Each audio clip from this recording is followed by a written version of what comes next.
화제 키워드로 보는 빅뉴스 시간입니다. 오늘은 사회부 박재한 기자 나왔어요. 안녕하세요. 첫 키워드 뭐예요? 네, 첫 번째 키워드 야한 옷 입지 마입니다. 야한 옷 입지 마. 그래도 뭐 개방적인 분위기 국가가 이제 늘어나는 것 같은데 어느 나라에서 저런 일이 일어난 거예요?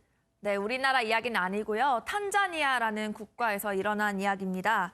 야한 옷을 입지 말라고 지적한 건 이 국가 국회의원이 동료 의원에게 한 말이었습니다. 어떤 상황이었습니까, 저게? 네, 지난 1일 탄자니아 국회에서 콘데스터 시추엘이라는 여성 의원이 몸매가 드러나는 하의인 트라우저를 입고자 일부 남성 의원들이 불만을 표출했습니다. 사실 노출 의상도 아니고 그저 꽉 낄 뿐이었는데 한 남성 의원은 의장님 잠시 제 오른쪽에 앉은 여성 의원의 정장 바지를 봐달라며 언성을 높였고 결국 국회의장이 제대로 된 복장을 하고 다시 오라며 콘데스터의 퇴장을 명했다고 합니다. 네. 저 노란 옷 입은 국회의원 얘기하는 것 같은데 사진으로 봐서는 잘 모르겠는데요. 네, 바로 그 점이 논란거리입니다. 탄자니아는 이슬람교 비중이 35%인 아프리카 국가인 만큼 보수적 분위기가 상당합니다. 여성 정치인에 대한 시각도 보수적일 수밖에 없는데요. 트위터에서 이 문제가 공론화가 되면서 아무런 문제가 없는데 왜 그러냐, 또 여성들은 이 문제에 강경하게 대응해야 한다 등 비난적인 반응이 터졌고 네. 오히려 문제를 제기한 남자 의원 쪽은 탄자니아 국회에선 여성이 정장 바지는 입을 수 있지만 꽉 끼는 옷은 엄격히 금지해야 한다고 맞섰습니다.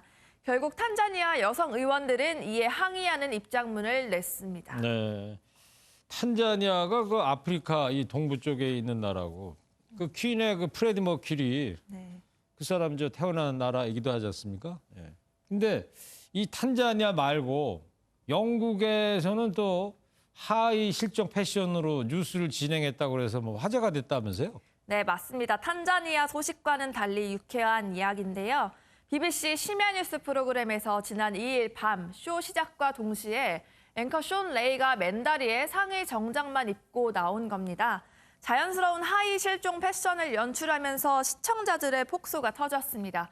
또 더군다나 그날 런던 낮 최고 기온이 28도에 육박해서 더위를 싹 가셔줄 수 있었다 등의 반응이 쏟아졌습니다. 네, 그랬군요. 그러니까 아마 제가 보기에는 이 카메라가 상의만 잡으니까 하의를 아마 안 입고 저 뉴스 진행하다가 갑자기 저 장면이 잡힌 것 같다는 생각이 네. 듭니다. 예.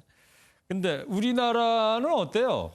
우리나라는 뭐 베테랑이신 앵커께서 더 잘 아시겠지만 저희가 지금 있는 이 스튜디오가 각종 전자장비는 물론 조명 때문에 엄청난 열이 쏟아지고 있습니다. 지금도 그런 만큼, 쏟아지고 있죠. 네, 그렇습니다. 그래서 에어컨이 사시사철 아주 강하게 나오는데요. 스튜디오 카메라맨들은 그래서 한여름에도 패딩을 입고 일하기도 하지 않습니까? 네. 오히려 반대의 경우가 더 많아서 저희는 하의 실종은 좀 힘들 것 같습니다. 네, 저는 뭐 하의는 지금 입고 있습니다. 자, 이 얘기 여기까지 하고요. 다음 키워드는 뭡니까? 네, 다음 키워드는 교주의 민낯입니다. 또 분노를 부르는 이야기 같은데 무슨 이야기입니까? 네, 한 교주가 여신도들을 수년간 성폭행하고 또 이들을 상대로 착취도 했다는 이야기입니다. 많이들 들어보셨을 텐데요. 네. 이 사건에서 교주의 성폭행은 2015년부터 5년 동안 44차례 벌어졌고요. 피해자는 20대부터 40대까지 5명입니다. 피해자들은 어릴 때부터 자연스럽게 부모 등의 영향으로 교주의 종교에 가까워지면서 피해를 입게 됐습니다. 네. 그 어떤 말을 하면서 피해자들을 범죄에 노출되게 만들었답니까? 네, 취재를 해보니까 A씨가 피해자에게 자주 했던 말은 많이 배우면 천국에 갈 수 없다면서 학교 중퇴를 종용하고 또 본인을 신적 존재로 믿으라고 했다고 하고요. 또 어린 피해자들에게는 나를 위해 옷을 벗어달라는 말까지 일삼았다고 합니다.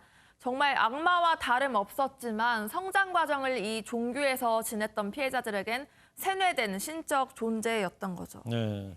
드라마나 영화 같은 데 보면 이런 비슷한 장면 나오잖아요. 뭐 심리학적인 용어로 이제 가스라이팅이다 이러는 건데. 근데 이런 범행을 당하면서도 아무도 신고를 못 했나 보죠. 네, 그때 당시엔 그랬다고 합니다. 물론 무서워서일 수도 있었겠지만 피해 당시에 미성년자들이 많았고 또 합숙 생활도 있었던 만큼 폭로나 탈출이 쉽지 않았던 것으로 보입니다. 다행히 이들이 성인이 되고 나서 폭로를 할 수 있었고요. A씨는 지난해 1심에서 징역 12년을 선고받았습니다. 최근 2심도 징역 12년을 확정했는데 A씨가 다시 상고장을 제출하면서 국민적 공분이 상당히 커진 상태입니다. 네, 알겠습니다. 뭐 한숨밖에 안 나옵니다. 예, 여기까지 듣겠습니다. 자, 박재환 기자였습니다.